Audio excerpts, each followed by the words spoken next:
O texto para nossa meditação de hoje se encontra em Marcos capítulo 9, versos 42 ao 50. Assim está escrito: E quem fizer tropeçar um destes pequeninos crentes, melhor lhe fora que lhe pendurasse ao pescoço uma grande pedra de moinho e fosse lançado no mar. Se a tua mão te faz tropeçar, corte-a, pois é melhor entrares maneta na vida do que tendo as duas mãos ires para o inferno, para o fogo inextinguível, onde não lhes morre o verme, nem o fogo se apaga. E se teu pé te faz tropeçar, corte-o. É melhor entrares na vida aleijado do que tendo os dois pés seres lançados no inferno, onde não lhes morre o verme, nem o fogo se apaga. Se um dos teus olhos te faz tropeçar, arranque-o.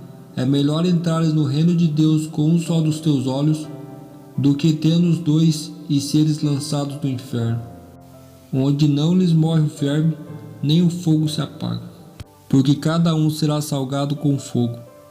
Bom é o sal, mas se o sal vier a tornar-se insípio, como lhe restaurar o sabor?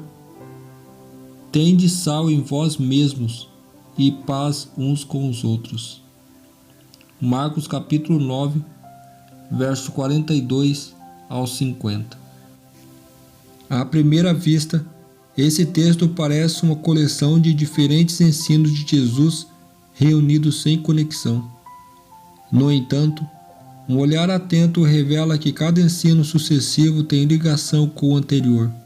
O texto gira em torno de três expressões principais que desdobram a instrução passo a passo: levar, a tropeçar, fogo e sal. O primeiro ensino diz respeito aos pequeninos, referindo-se aos crentes, mesmo os menores entre eles. Mestres e líderes são incumbidos do reino de Deus da responsabilidade de zelar pelos pequeninos irmãos com cuidado especial, de maneira semelhante e ética do Antigo Testamento de cuidar de todos, especialmente dos mais fracos na sociedade antiga, assim como viúvas, órfãos e estrangeiros. Usando uma hiperbolê, Jesus disse que seria melhor ser jogado ao mar do que fazer pecar um desses pequeninos. Já a expressão fazer tropeçar nos leva ao ensino mais longo desta passagem. Duas questões confrontam o leitor. Primeiro, Jesus estava realmente ensinando que as pessoas deveriam cortar a mão ou os pés, ou arrancar os olhos? Segundo, está ele ensinando que haverá um inferno ardente eternamente? A resposta à primeira pergunta é certamente não. Jesus não ensinou a mutilação, que era rejeitada no judaísmo.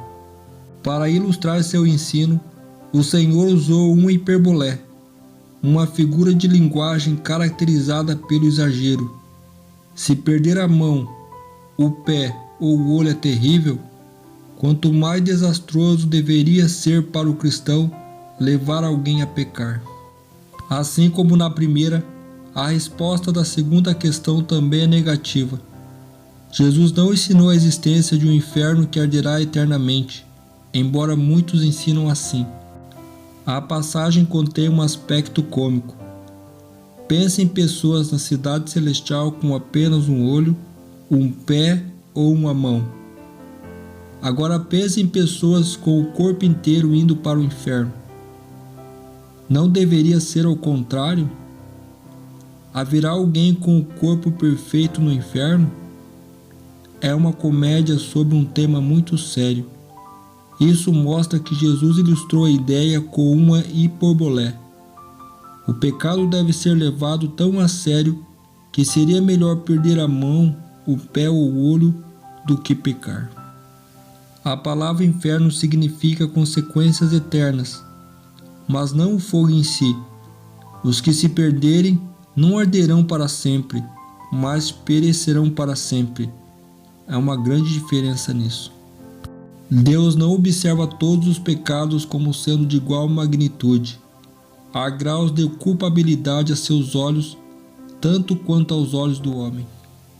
Embora este ou aquele erro possa ser insignificante aos olhos do homem, não é, porém, à vista de Deus. Nenhum pecado é pequeno à vista de Deus.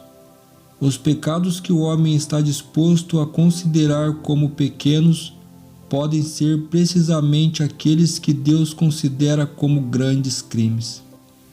A exemplo disso está o beberrão, que é desprezado e nele é dito que seu pecado o excluirá do céu, ao passo que o orgulho, o egoísmo e a cobiça seguem sem repreensão. Mas esses são pecados especialmente ofensivos a Deus, e como já é certo o seu fim, assim será também o final dos beberrões. A mente humana é incapaz de calcular o mal causado pela heresia do tormento eterno. A religião da Bíblia, repleta de amor e bondade e abundante misericórdia, é obscurecida pela superstição e revestida de terror. Quando consideramos as falsas cores com que Satanás pintou o caráter de Deus, podemos entender por que nosso misericordioso Criador tem sido evitado, temido e até mesmo odiado. As opiniões aterrorizantes sobre Deus, que pelos ensinos do púlpito são propagados pelo mundo, têm feito milhares e até mesmo milhões de céticos e incrédulos. A teoria do tormento eterno é uma das falsas doutrinas que constitui o vinho das abominações de Babilônia, do qual ela faz todas as nações beberem.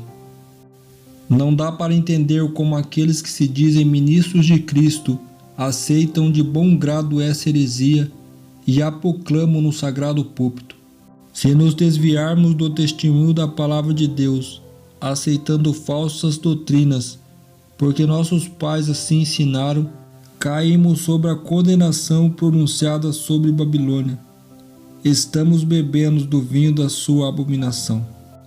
Se para salvar da morte, o corpo, o pé ou a mão devem ser cortados, ou mesmo o olho arrancado, quanto mais interessante deveria estar o cristão em afastar o pecado que resulta em morte eterna. Que Deus os abençoe e até a próxima.